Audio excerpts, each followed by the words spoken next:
Sa Bulacan, handa raw harapin ng Paumbong Post Office ang reklamong qualified theft laban sa ilan nilang empleyado matapos mawala ang isang padalang diamond ring sa kanilang tanggapan. Pero giit nila, biktima lang din sila. May news to go si Steve Dailisan. Ang ipinadalang diamond ring na simbolo ng pag-ibig ng nobyo ni Rebecca Nabong naglaho lang ng parang bula sa Paumbong Post Office. Kaya si Rebecca, reklamong qualified theft ang isinampa sa postmaster ng Paumbong na si Remedios Lopez, isang teller at 3 kartero. Gaya ng suspecha niya, lumabas sa investigasyon ng mga otoridad na isa itong inside job.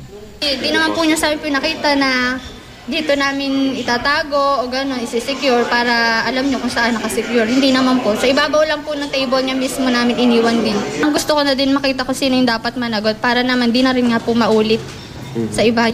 Handa naman daw ang post office na harapin ang kaso pero giit nila, maging sila, biktima rin. Sa tagal na namin magkakasama at sa na-experience ko dito, wala ako isa mang makitang na pwedeng isipin na isa sa kanila. Kasi kilala ko silang lahat eh. Ano ko sila, trust ko sila. Ayon pa kay Lopez, hindi na sila humiling ng kahadeyero o dagdag na CCTV. Ngayon lang din daw sila nawala ng mamahaling gamit. Wala naman talaga nawawala rito sa amin eh. May kahit na ano, maliban niya lang, yun sa nangyari na yun. Pero taliwas yan sa kwento ni Felicitas Tacson na 2012 pa nagre-reklamong nawala ang mamahaling cellphone na ipinadala rin sa parehong post office. Nang buksan ng anak niya ang pakete, imbis na cellphone, bato ang tumambad sa kanila. Nung binuksan nga po dito, mismo sa harap ni postmaster, yung bato yung laman.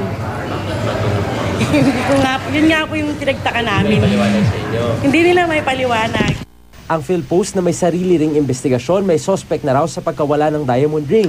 Pero ano't anuman, may pananagutan pa rin daw ang postmaster dahil responsibilidad niya ang bawat ipinagkakatiwalang sulat at package.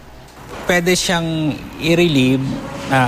Mabilis naman yung aming mabilis yung aming response sa sa incident na to. Hindi naman package ang nawala kay Editha, hindi na tunay na pangalan, kundi tumataginting na $5,000 o mahigit 200,000 piso. November 8 daw nang tumawag siya sa bangko para i-claim ang pera na ipinadala ng kapatid niya para sa may sakit nilang ina. Pero sagot ng bangko, nakuha na ito. Ang suspect nagpresenta ng peking postal ID at police clearance. Hindi ako makapaniwala na may nag-claim, may gumamit ng pangalan ko. May ID naman doon na binigay. Na postal ID, November 5 na kinuha, police clearance, tapos November 7 kinuha. November 8 na claim yung pera. Hinala ni Editha, posibleng tauhan ng call center ng money transfer na Zoom sa Amerika ang kasabwat sa pagnanakaw. Naghain na raw siya ng reklamo sa Zoom na iniimbestigahan na rin ang kaso, habang si Editha nagsampa ng reklamong identity theft sa NBI laban sa kumuha ng pera. Steve Dailisan, GMA News.